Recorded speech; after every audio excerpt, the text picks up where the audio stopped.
Welcome back to Lakshmi kitchen. ಇವತ್ತಿನ ಈ ವಿಡಿಯೋದಲ್ಲಿ ಕಡಿಮೆ ಸಾಸ್ಗಳನ್ನ ಉಪಯೋಗಿಸಿ ಯಾವ ರೀತಿ ಗೋಬಿ ಮಂಚೂರಿ ಮಾಡೋದು ಅಂತ ನೋಡೋಣ. ಮೊದಲನೇದಾಗಿ ಒಂದು ಪಾತ್ರೆಗೆ ನೀರನ್ನ ಹಾಕಿ ಚೆನ್ನಾಗಿ ಕಾಯಿಸ್ಕೊಬೇಕು. ಈಗ ನಾನು ಕಟ್ ಮಾಡಿ ಚೆನ್ನಾಗಿ ತೊಳೆದಿಟ್ಕೊಂಡಿರೋಂತಹ ಹೂಕೋಸನ್ನ ಬಿಸಿನೀರಿಗೆ ಸೇರಿಸ್ಕೊತಾ ಇದ್ದೀನಿ.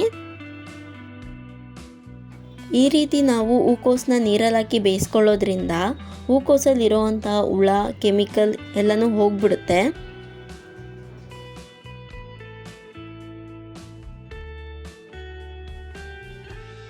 ಹೂಕೋಸು ಬೇಯಿಸ್ಕೋವಾಗಲೇ ಸ್ವಲ್ಪ ಉಪ್ಪು ಹಾಕಿ ಬೇಯಿಸ್ಕೋಬೇಕು.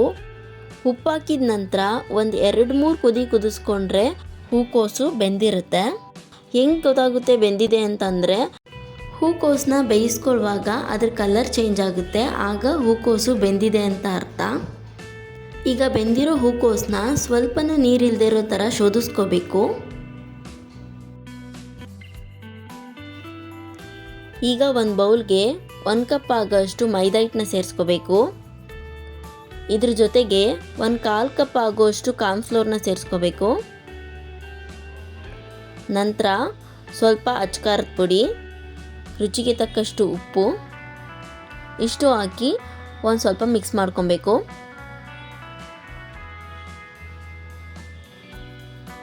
ನಂತರ ಸ್ವಲ್ಪನೇ ನೀರನ್ನ ಸೇರಿಸ್ಕೊಂಡು ನಾವು ಹೇಗೆ ಬಜ್ಜಿ ಮಾಡೋಕ್ಕೆ ಹಿಟ್ಟನ್ನ ಕಲಿಸ್ಕೋತೀವೋ ಆ ರೀತಿ ಹಿಟ್ಟನ್ನ ಗಟ್ಟಿಯಾಗಿ ಕಲಿಸ್ಕೊಬೇಕು. ಈ ರೀತಿ ಹಿಟ್ಟನ್ನ ಗಟ್ಟಿಯಾಗಿ ಕಲಿಸ್ಕೊಳ್ಳೋದ್ರಿಂದ ನಾವು ಗೋಬಿನ ಎಣ್ಣೆಯಲ್ಲಿ ಕರಿತಿರುವಾಗ ಎಣ್ಣೆ ಜಾಸ್ತಿ ಹೀರ್ಕೊಳ್ಳಲ್ಲ. ಈಗ ನಾವು ಬೇಯಿಸ್ಕೊಂಡಿರೋವಂತಹ ಗೋಬಿನ ಸೇರಿಸ್ಕೋಬೇಕು. ಗೋಬಿನ ಸೇರಿಸ್ಕೊಂಡು ಚೆನ್ನಾಗಿ ಮಿಕ್ಸ್ ಮಾಡ್ಕೊಬೇಕು. ಮಿಕ್ಸ್ ಮಾಡಿದ ನಂತರ ನಿಮ್ಗೇನಾದರೂ ಟೈಮ್ ಇತ್ತು ಅಂತ ಅಂದರೆ 1 ಗಂಟೆಗಳ ಕಾಲ ನೆನೆಯಕ್ಕೆ ಬಿಟ್ಟು ಆಮೇಲೆ ಕೂಡ ಮಾಡ್ಕೊಬೋದು. ಆದರೆ ನಾನಿಲ್ಲಿ ಡೈರೆಕ್ಟಾಗಿ ಮಾಡ್ತಾಯಿದ್ದೀನಿ. ನಾನು ಒಂದು ಬಾಣಲಿಗೆ ಮೊದಲೇ ಎಣ್ಣೆ ಹಾಕಿ ಕಾಯಕ್ಕೆ ಇಟ್ಕೊಂಡಿದ್ದೆ. ಈಗ ಒಂದೊಂದೇ ಗೋಬಿನ ಎಣ್ಣೆಗೆ ಹಾಕ್ತಾಯಿದ್ದೀನಿ. ಈ ರೀತಿ ಒಂದೊಂದೇ ಹಾಕೋದ್ರಿಂದ ಒಂದಕ್ಕೊಂದು ಗೋಬಿ ಅಂಟ್ಕೊಳ್ಳಲ್ಲ. ಅಕಸ್ಮಾತ್ ಗೋಬಿ ಒಂದಕ್ಕೊಂದು ಅಂಟ್ಕೊಬಿಡ್ತು ಅಂದರೆ ಎಣ್ಣೆಯಿಂದ ಹೊರಗಡೆ ತೆಗ್ದಾದ್ಮೇಲೆ ನಾವು ಬಿಡಿಸ್ಕೋಬೋದು. ಈ ರೀತಿ ಸುತ್ತಲೂ ಹಾಕಿ ಬೇಯಿಸ್ಕೋಬೇಕು. 2 ಕಡೆ ಚೆನ್ನಾಗಿ ಬೇಯಿಸ್ಕೋಬೇಕು. ಗೋಬಿ ಎಣ್ಣೆಯಲ್ಲಿ ಬೇಯ್ತಾ ಸ್ವಲ್ಪ ಅದು ಕ್ವಾಂಟಿಟಿ ಕಡಿಮೆ ಆಗುತ್ತೆ, ಆಗ ಗೋಬಿ ಬೆಂದಿದೆ ಅಂತ ಅರ್ಥ. ಸೊ ನಿಮಗೆ ಎಷ್ಟು ಕ್ರಿಸ್ಪಿ ಬೇಕೋ ಅಷ್ಟು ಚೆನ್ನಾಗಿ ಫ್ರೈ ಮಾಡ್ಕೊಬೇಕು ಎಣ್ಣೆಯಲ್ಲಿ. ಈಗ ಆಗಿದೆ. ನಾನು ಅದನ್ನು ಒಂದು ಟಿಶ್ಯೂ ಪೇಪರ್ ಮೇಲೆ ಎತ್ತಿಟ್ಕೊತಾ ಇದ್ದೀನಿ.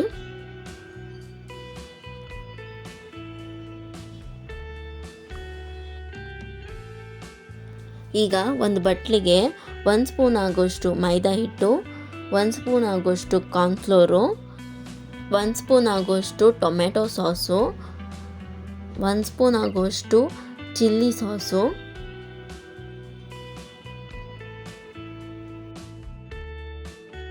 1 ಸ್ಪೂನ್ ಆಗೋಷ್ಟು ಸೋಯಾ ಸಾಸು, 1 ಸ್ಪೂನ್ ಆಗೋಷ್ಟು ವಿನೆಗರ್, ಇದು ಆಪ್ಷನಲ್ಲು, ಬೇಕಿದ್ರೆ ಹಾಕೊಬೋದು,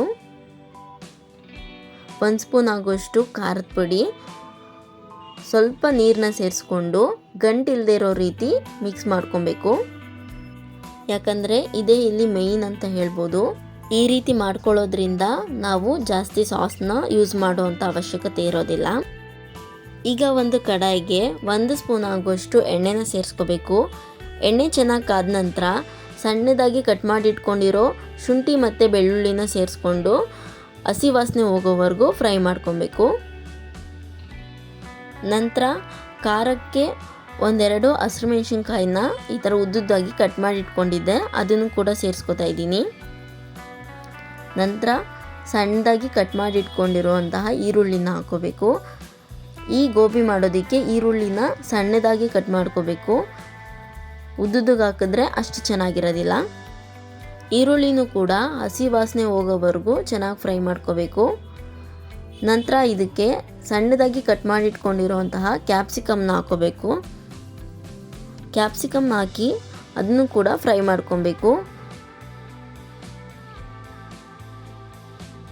ಸ್ವಲ್ಪ ಹೊತ್ತು ಫ್ರೈ ಮಾಡಿದ ನಂತರ ನಾವೇನು ಸಾಸ್ನ ರೆಡಿ ಮಾಡ್ಕೊಂಡಿದ್ವೋ ಅದನ್ನು ಹಾಕಿ ನಿಮ್ಮ ಕನ್ಸಿಸ್ಟೆನ್ಸಿ ತಕ್ಕನಾಗೆ ಸ್ವಲ್ಪ ನೀರನ್ನ ಸೇರಿಸ್ಕೊಂಡು ಸ್ವಲ್ಪ ಹೊತ್ತು ಬೇಯಿಸ್ಕೋಬೇಕು. ಅದು ಬೆಂದಾದ ನಂತರ ಸ್ವಲ್ಪ ಗಟ್ಟಿ ರೂಪಕ್ಕೆ ಬರುತ್ತೆ. ಆವಾಗ ನಾವು ಎಣ್ಣೆಯಲ್ಲಿ ಫ್ರೈ ಮಾಡಿ ಇಟ್ಕೊಂಡಿರೋಂತಹ ಗೋಬಿನ ಹಾಕೋಬೇಕು. ನೋಡಿ, ನಾನು ಈ ರೀತಿ ಫ್ರೈ ಮಾಡಿ ಇಟ್ಕೊಂಡಿದ್ದೀನಿ. ಈಗ ಗೋಬಿನ ಸೇರಿಸ್ಕೊತಾ ಇದ್ದೀನಿ. ಗೋಬಿನೆಲ್ಲ ಹಾಕಿ ಗ್ಯಾಸ್ನ ಹೈ ಫ್ಲೇಮಲ್ಲಿ ಇಟ್ಕೊಂಡು ಚೆನ್ನಾಗಿ ಮಿಕ್ಸ್ ಮಾಡ್ಕೋಬೇಕು.